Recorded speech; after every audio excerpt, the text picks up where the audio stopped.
माझ्या विद्यार्थी मित्र मैत्रिणींनो, कसे आहात? मजेत ना? हो, शाळा बंद आहे पण आपला अभ्यास मात्र बंद नाहीये. आज आपण संस्कृत संयुक्त इयत्ता 10वी आनंद या पुस्तकाचा पद्यांश या ठिकाणी बघणार आहोत.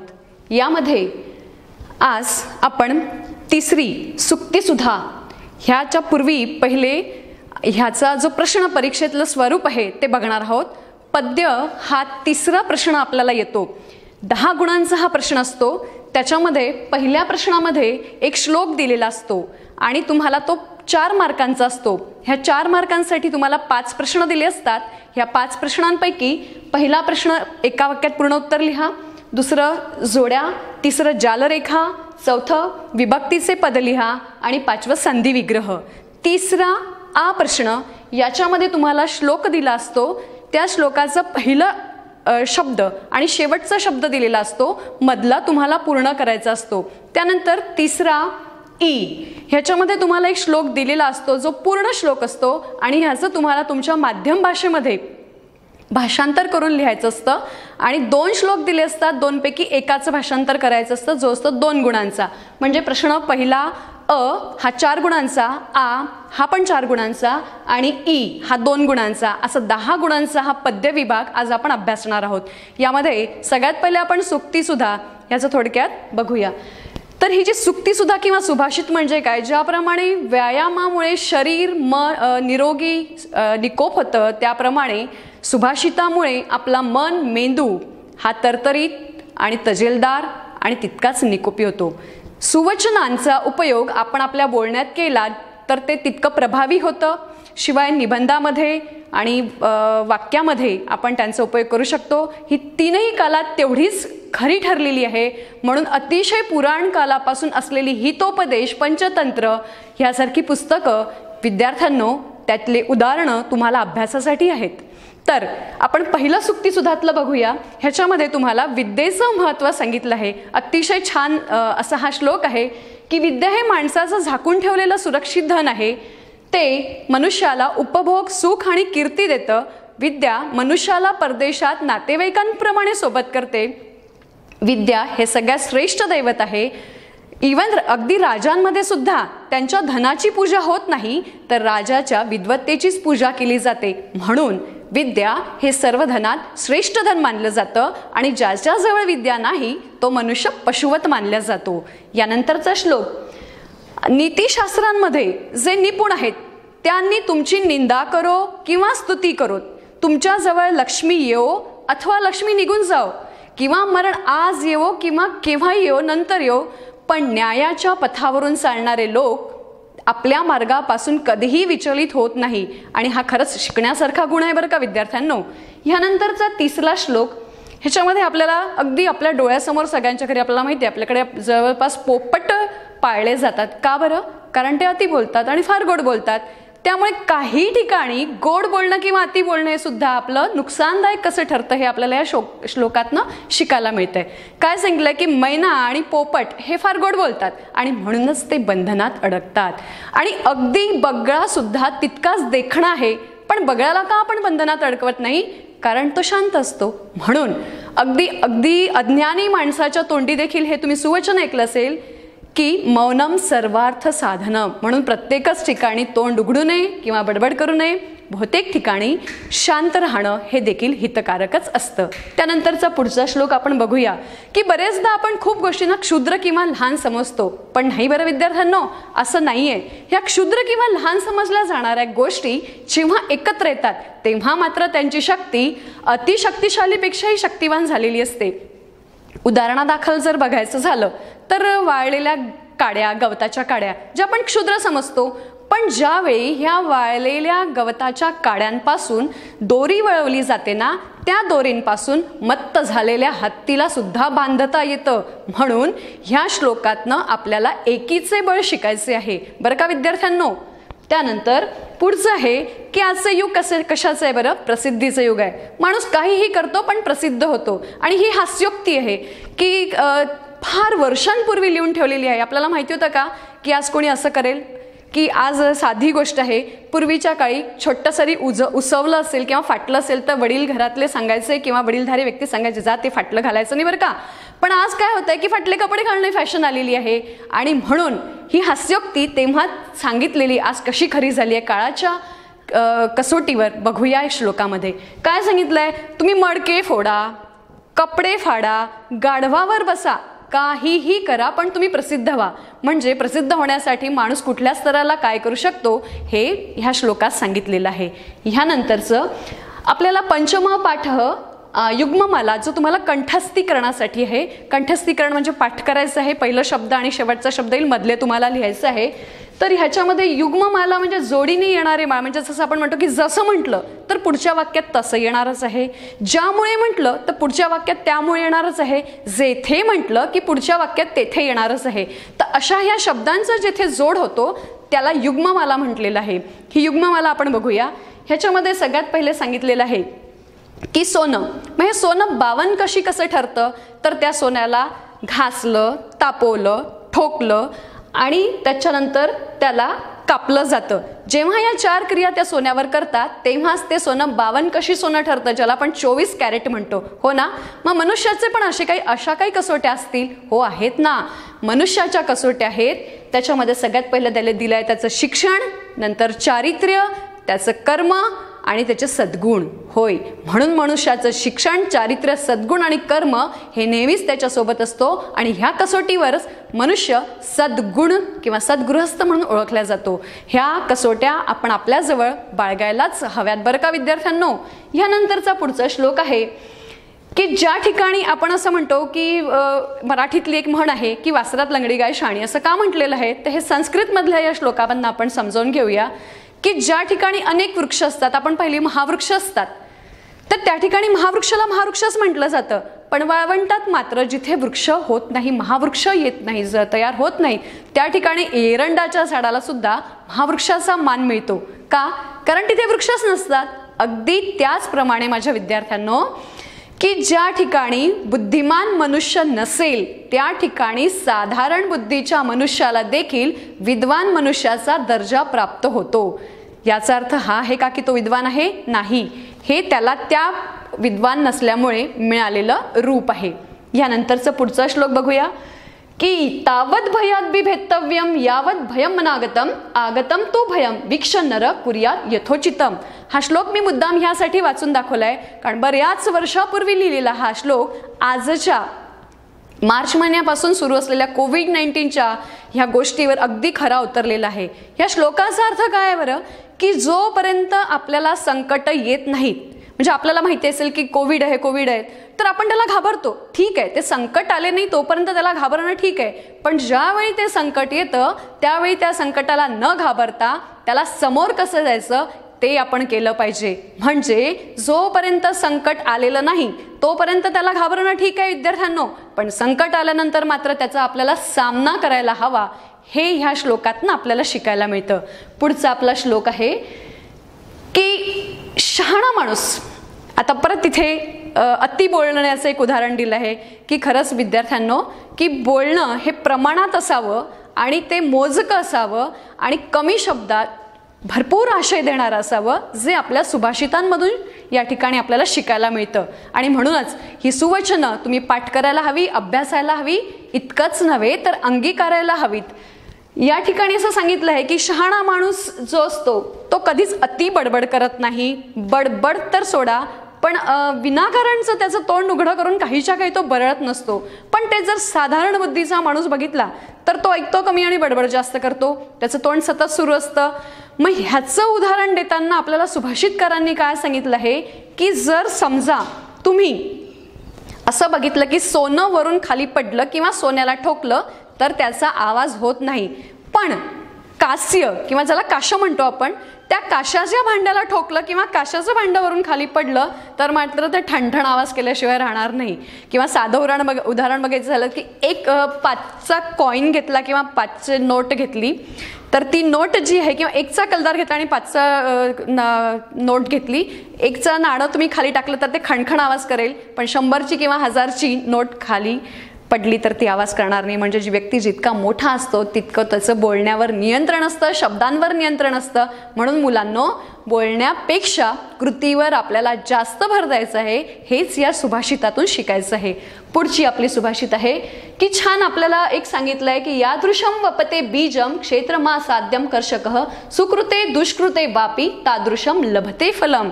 अतिशय छान ह्या श्लोकातनं आपल्याला शिकायला मिळतं. हे श्लोक केवळ आपल्याला पाठ करायला, लिहायला किंवा अभ्यासाला नसून ते आपल्याला शिकण्यासाठी आपली जीवन मूल्य आहेत ती. एक छान उदाहरण याच्यामध्ये दिलं आहे की आपण जेव्हा असं म्हणतो की माझं नशीब का असं आहे किंवा त्याचं नशीब किती चांगलं आहे, हे नशीब काय असतं तर उदाहरणादाखल आपल्याला ह्या श्लोकातनं शिकायला मिळतं की एखादा शेतकरी जेच शेतात पेरेल बीज तेच त्याला फळ येईल. त्यांनी काकड्या पेरल्यानंतर त्याला कारले येणार नाहीत बरं का, किंवा कारले पेरल्यानंतर काकड्या येणार नाहीत. तो जे पेरेल तेच त्याला मिळेल. त्याचप्रमाणे मनुष्याची कृती सुद्धा जी असेल ना तेच त्याला फळ मिळेल. म्हणून फळ मिळाल्यानंतर मला हे का मिळालं ते ही माझी कृती आहे आणि फळ मिळण्यापूर्वी ह्याचं फळ मला मिळणार आहे. म्हणून माझ्या विद्यार्थ्यांनो, कुठलीही कृती करताना 100दा विचार करायचा की ह्याचं फळ मला मिळणार म्हणून मी ते काम करणार. ते उत्तमोत्तमच असलं पाहिजे, कारण त्याचा मला पुढे काही त्रास नको आहे म्हणून. ठीक आहे मुलांनो, चला तर आपण पुढचं बघूया. ही सप्तमः पाठ वाचन प्रशंसा आहे.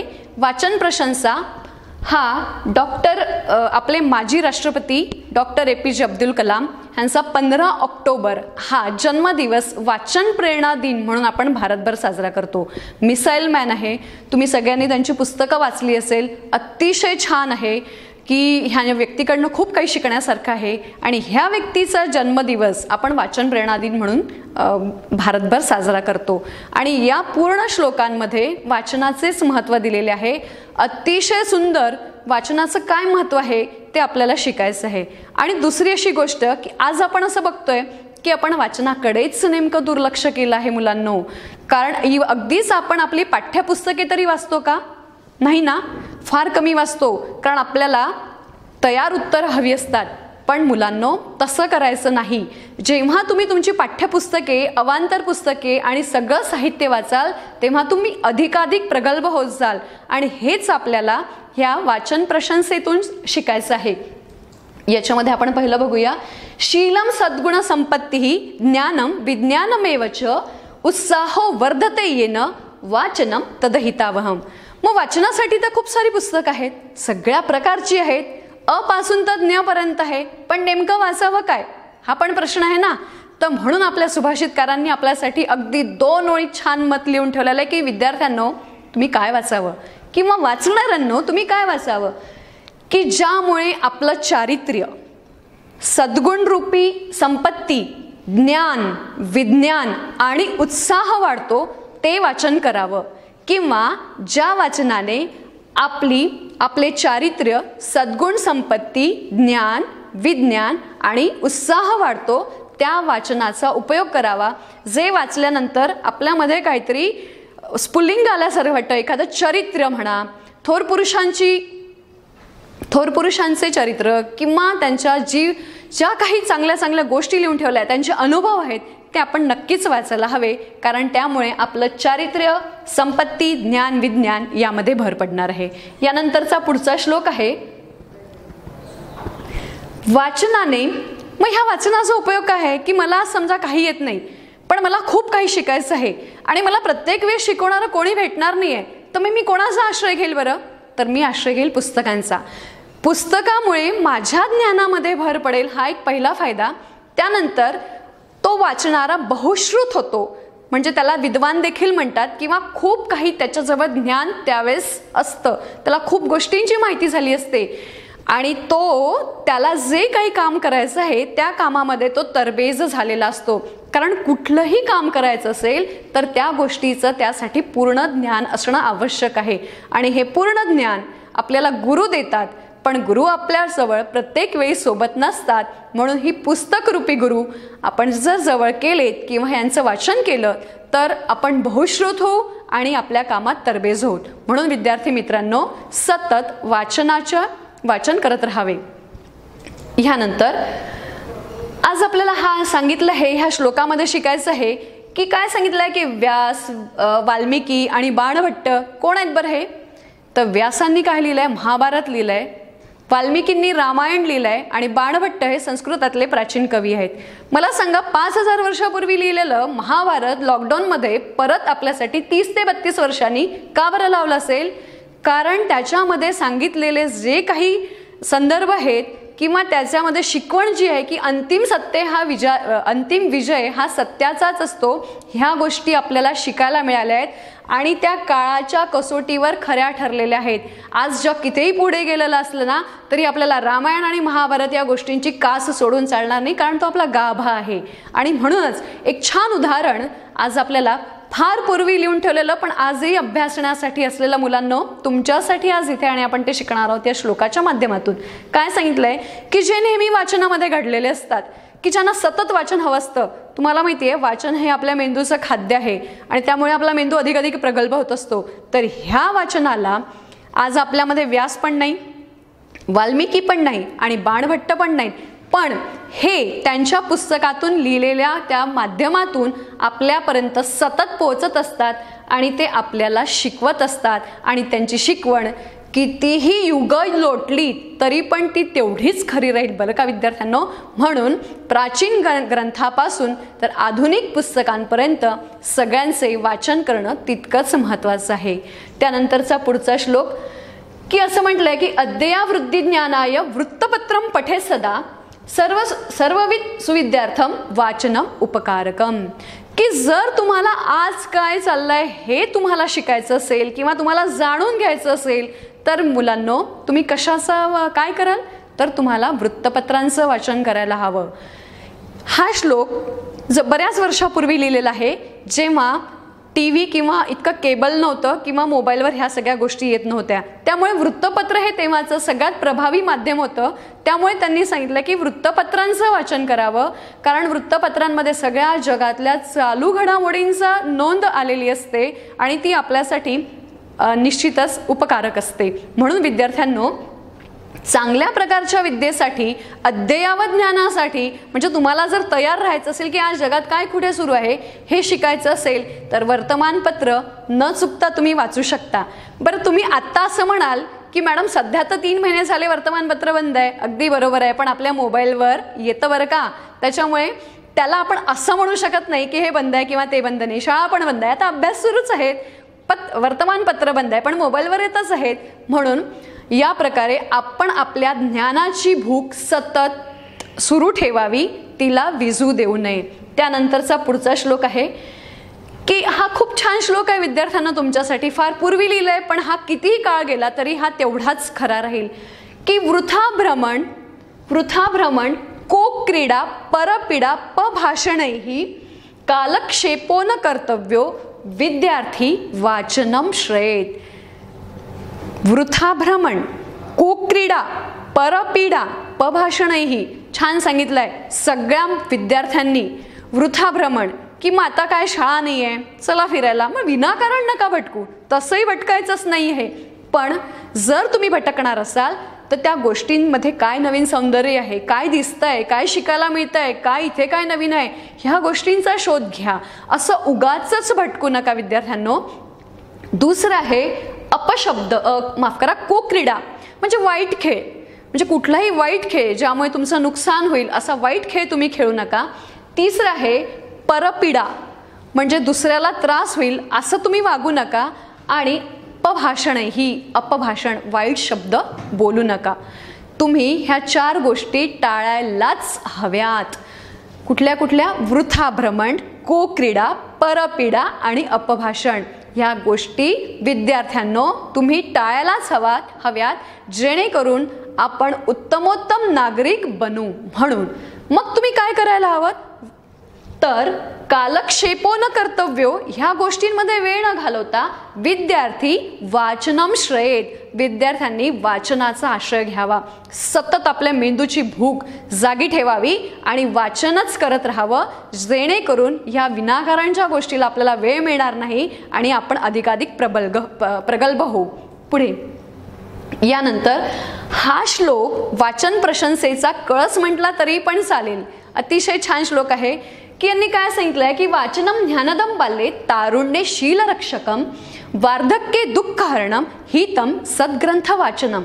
ह्या श्लोकात असं सांगितलं आहे की लहानपणी जे आपण वाचन करतो ते आपल्याला आनंद देणार असतं. जसं तुम्ही सगळ्यांनी चाचा चौधरी किंवा साबू किंवा चांदोबा ही सगळी पुस्तकं वाचलीच आहेत. मग त्याच्यातनं तुम्हाला काय मिळालं? आनंद मिळाला. ते चित्र, ते गोष्टी बघून आपली जिज्ञासा वाढली. तसं तसं आपल्याला अल्लाउद्दीनची गोष्ट आपल्याला काय मिळाला? आनंद मिळाला. म्हणजे लहानपणी केलेलं वाचन आपल्याला आनंद मिळवून देतं. तारुण्ये शीलरक्षकम, की जर समजा आज 12 जानेवारी हा युवक दिन म्हणून आपण पूर्ण भारतभर साजरा करतो. स्वामी विवेकानंदांचा हा जन्मदिवस आहे. समजा युवकांनी स्वामी विवेकानंदांच्या चरित्राचं वाचन केलं तर तुमचं शीलरक्षण होईल, उत्तम चारित्र्यवान तुम्ही व्हाल. म्हणून तरुणपणी तुम्ही जे काही वाचाल ते तुमचं चारित्र्य घडवणारं आणि चारित्र्य बनवणारं होईल. म्हणून विद्यार्थ्यांनो, तरुणपणी वाचलेलं साहित्य हे तुमचं चारित्र्य घडवणार येईल. आणि वार्धक्य दुःखहरणम, म्हातारपण म्हणजे जीवनाची संध्याकाळ. आणि त्यावेळेस मग आपल्याला काय हवं असतं?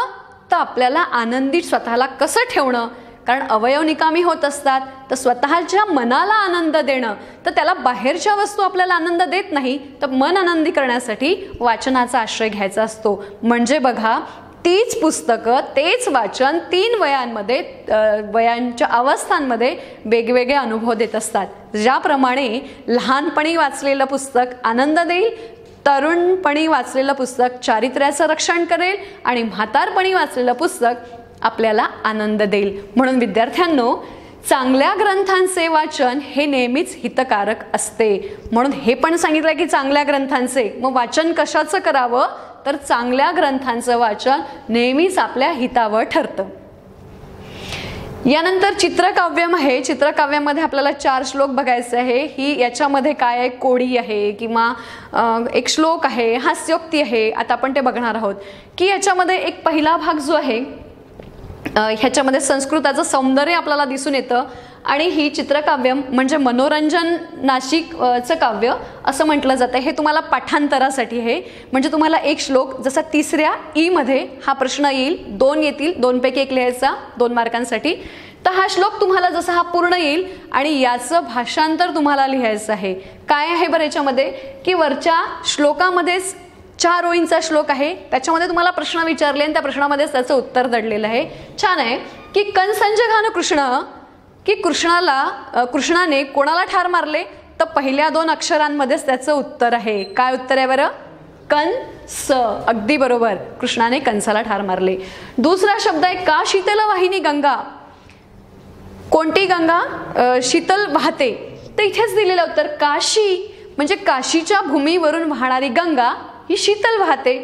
तिसरं आहे के दारपोषण रता, म्हणजे के म्हणजे कोण, दार म्हणजे पत्नी आणि मुलाबाळांचं रक्षण कोण करतं?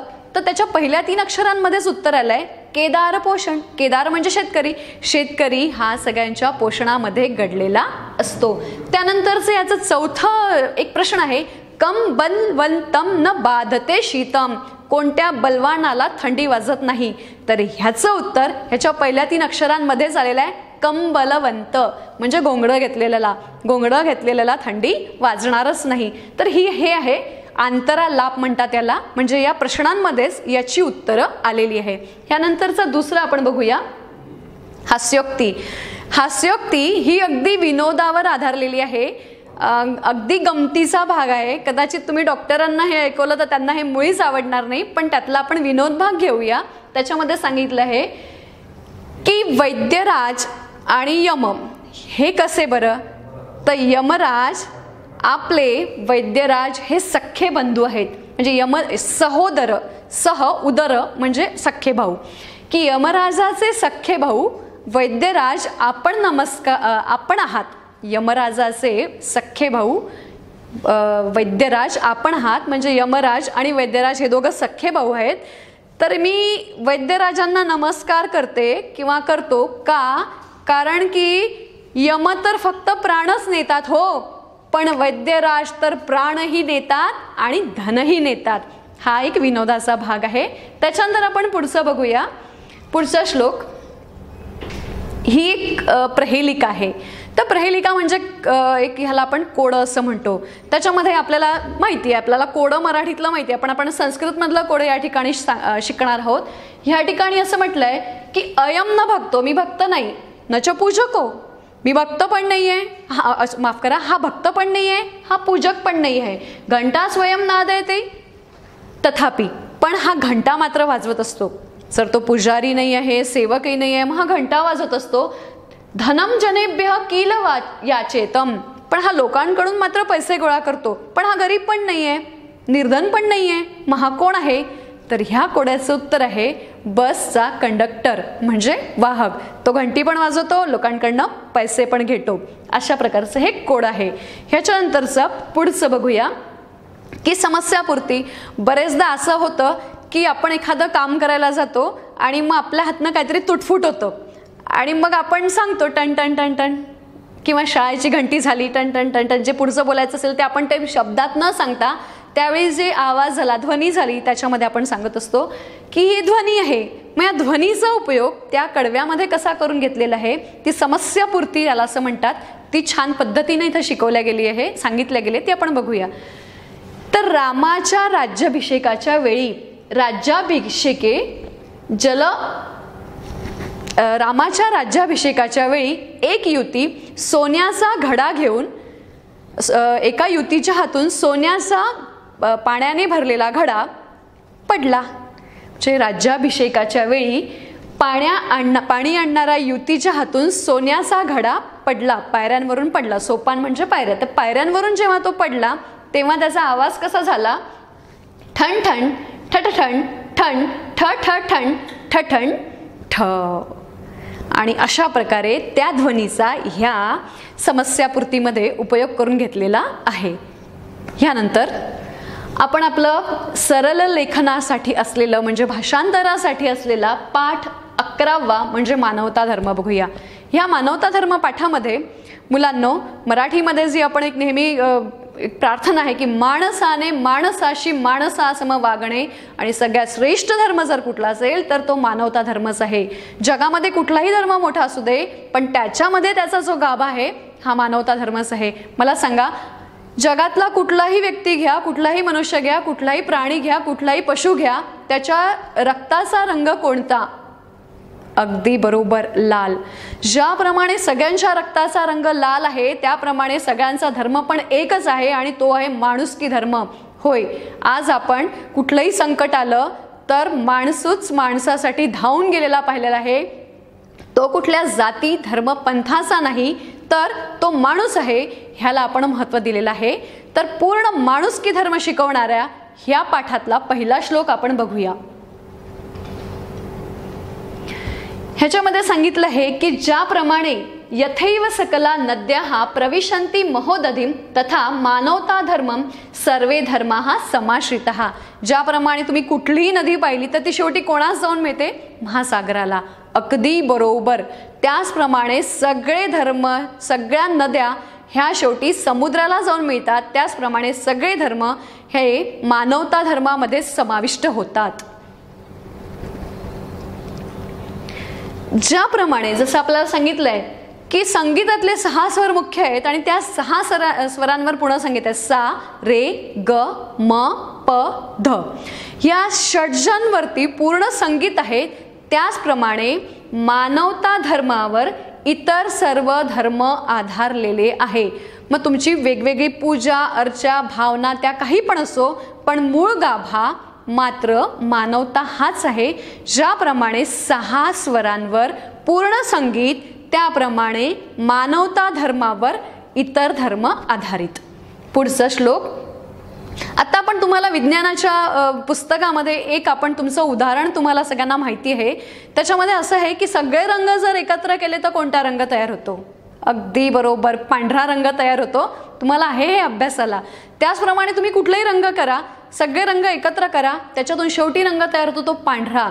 अगदी त्याचप्रमाणे सगळे धर्म जरी एकत्र आले तरी ते एकत्र आल्यानंतर त्यातून आवाज निघेल तो मानवता धर्माची स्तुती करणाराच असेल. म्हणजे सगळ्या धर्मांमध्ये श्रेष्ठ पुन्हा मानवता धर्म हाच आहे.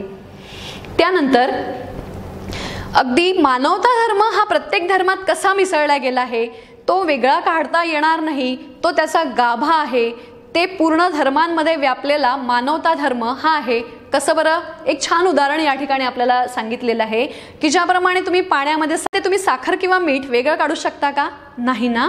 अगदी बरोबर. त्याचप्रमाणे पाण्यामध्ये मिसळलेलं साखर आणि मीठ काढू शकत नाही, त्याप्रमाणे सगळ्या धर्मांमध्ये असलेला मानवता धर्म हा तुम्ही बाहेर काढू शकत नाही. म्हणून मानवता धर्माशिवाय इतर धर्म नाही आणि इतर धर्म हे मानवतेवरच आधारलेले आहेत, हे आपण याच्यामध्ये शिकलोत. आता पुढचा श्लोक की सगळ्या जगाला प्रकाशमान करणारा कोण आहे? सगळ्या जगाला प्रकाशमान करणारा सूर्य हा एकमेव ग्रह आहे. त्याच्या इतका तेजस्वी कोणीच नाहीये. तो सगळ्या जगाला प्रकाश देतो हे आपल्याला माहिती आहे. त्याचप्रमाणे सगळ्या धर्मांना शिकवण देणारा, माणुसकीची शिकवण देणारा मानवता हा एकमेव धर्म आहे. सगळ्या धर्मांमध्ये जे काही वेगळं शिकवलं असेल पण त्याचा गाभा मात्र माणुसकी हा एकमेव आहे.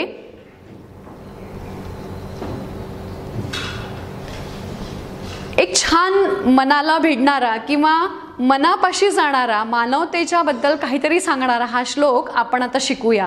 काय सांगितलं आहे की जर मला काही टोचलं, बोचलं किंवा चिरलं, कापलं तर मला दुःख होईल.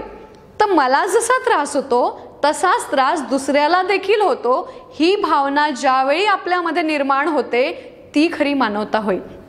म्हणजे मानवता हे असं दिसणारं स्वरूप किंवा कर्मकांड नसून ती एक संवेदना आहे, ती एक भावना आहे की मला होणारा आनंद अगदी तसाच दुसऱ्याला पण होतो, मला होणारं दुःख दुसऱ्याला होतं. ही भावना जेव्हा प्रत्येक माणसाच्या मनात जागृत होईल, ही संवेदना जेव्हा मनामनात जागवेल, तो मानवता धर्म आहे. आणि ह्यालाच म्हणतात की मला झालेल्या वेदना दुसऱ्याला देखील होतात ह्याची जाणीव होणं, ह्यालाच मानवता धर्म असं देखील म्हणतात. आणि तोच मानवता धर्म आहे आणि तोच सगळ्यात श्रेष्ठ धर्म आहे.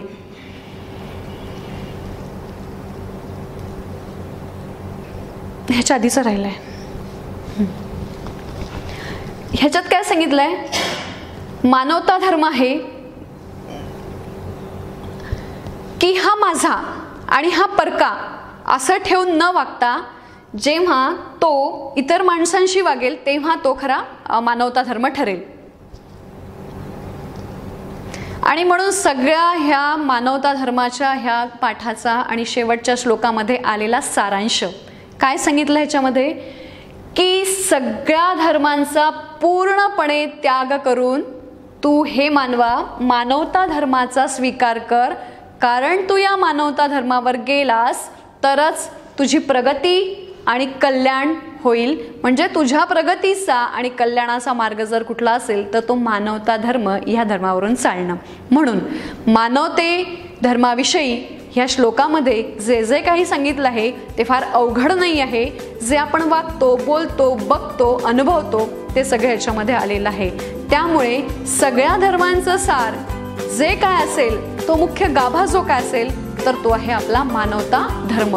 आणि तोच आपल्याला मानवता धर्म वाढवायचा आहे, स्वीकारायचा आहे, अंगीकारायचा आहे.